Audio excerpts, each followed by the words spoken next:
Hello everyone! ඔන්න Changes Journey අපේ Facebook page එකට, YouTube channel එකට, ඒ වගේම TikTok එකේ මේ videos බලනවා නම් TikTok එකේ ඉන්න හැමෝටම ආයුබෝවන් කියලා පිළිගන්නවා.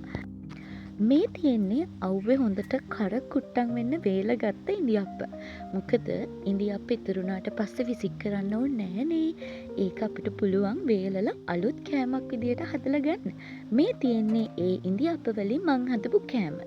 ඉතින් ඔයාලත් එක්කත් මේ රෙසිපි එක ෂෙයා කරගන්න ඕනි කියලා මම හිතුවා. මුලින්ම අපි තෙල් ටිකක් වාජනයකට දාලා ඒක රත් වෙන්න තියාගන්න ඕනේ. මෙන්න මේ විදියට ඉඳියප්ප වලින් චුට්ටක් මම තෙල් එකට දාලා බලන්නේ තෙල් එක හොඳ ගානට රත් වෙලාද කියලා. ඔන්න අපේ තෙල් එක හරි. දැන් අපිට තියෙන්නේ ඉඳියප්ප එකක් අරගෙන මෙන්න මේ විදියට තෙල් එකට දාන්න. බලන්නකෝ ඒක පපඩමක් වගේ පිපිලා එන හැටි. හරි ලේසි. එක මෙන්න මේ විදියට තෙල් එකට දාලා ගන්න. ලොකු වෙලාවක් යන්නෙත් නෑ. තප්පර 5ක් වගේ කාලයක් ඇතුළත මේක ටක් ගාලා පිපිලා එනවා. ඒ අතරේ මම ඔයාලත් එක්ක පුංචි කතාවක් ෂෙයා කරගන්නම්කෝ. අපේ Changes Journey Facebook page එක අපි පටන් ගත්තේ ඇත්තටම ගොඩක් ආසාවෙන් වීඩියෝස් දාන්න, අපේ අත්දැකීම් ෂෙයා කරගන්න. ඉතින් ටික කාලයක් ඇතුළත අපිත් එක්ක එකතු වුණ ගොඩාක් ලොකු පිරිසක් ඉන්නවා. තව කෙනෙක්ට එයාලා පොඩි පිරිසක් වෙන්න පුළුවන්. හැබැයි අපිට එයාලා ලොකු පිරිසක්. ඉතින් අපිට එයාලව ගොඩාක් වටිනවා. සමහර වෙලාවට වීඩියෝස් පරක්කු වුණාමත් ඇයි මේ වීඩියෝස් පරක්කු වෙන්නේ කියලා අහද්දි ඇත්තටම අපේ හිතේ මල් පිපෙනවා වගේ එච්චරට අපිව බලාගෙන ඉන්නවා කියන එක අපිට දැනෙනවා. ඉතින් ඒ හැමෝටම ගොඩාක් ස්තුතියි කියන්න තමයි මම මේ වෙලාව වෙන් කරගත්තේ. ඉතින් සමහර වෙලාවට අපේ ළඟ ඉන්න අයත් අපිට දෙන්න ති සපෝට් එකක් ඔයාලගෙන් අපිට ලැබෙනවා. ඔයාලා දාන පුංචි ලයික් එකෙන්, ඒ වගේම කමෙන්ට් එකෙන් ඔයාලා ෂෙයා කරන එක අපිට ලොකු දෙයක්. ඉතින් අපිත් එක්ක දිගටම මේ විදියට රැඳිලා ඉන්න කියලා ගොඩාක් ආදරෙන් ඉල්ලනවා.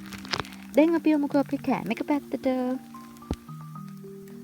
මේ ඉඳියප්ප එක හදන වෙලාවේදී මට මතක් වුණු දේ තමයි ඉඳියප්ප ගොඩක් වැඩි නිසා සමහර දවස්වලට අපි ඒක විසික් කරලා දානවා.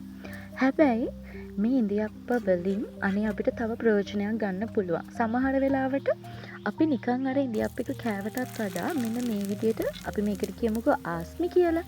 මේ ආස්මි හදලා කද්දි ඒක ඊටත් වඩා රසයි.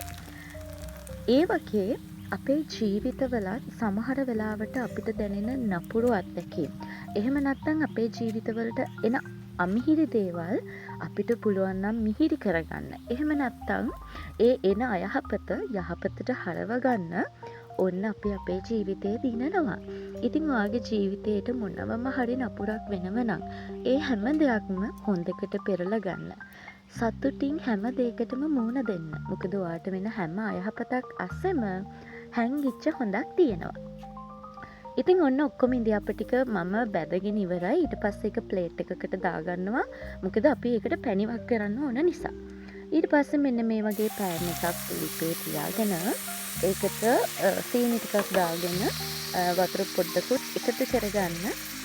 ඊට පස්සේ හොඳට කවලම් කරලා පැණි එකක් හදාගන්න ඕනේ. මෙන්න මේ ගානට පැණි එක හදාගන්න.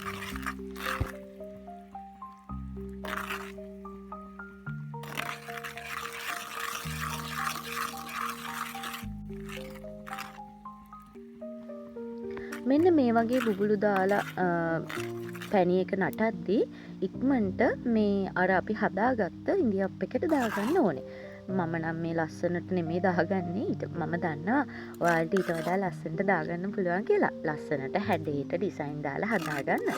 තව දෙයක්. ඔයාලට පුළුවන් ඕනම් මේකට කලරින් චුට්ටක් එකතු කරගන්න. එතකොට ඉතින් අර ආස්මි වල වගේම රතු පාටට, කහ පාටට ලස්සනට හදාගන්න පුළුවන්. ඔන්න අපේ කෑම එක හදලා ඉවරයි. ඉතින් වැඩි වෙලාවක් යන්නෙත් නෑ. රසයි, ඒ වගේම ගුණයි. එහෙනම් ඊළඟ වීඩියෝ එකකින් හමු වෙනකන් මම ගිහින් එන්නම්.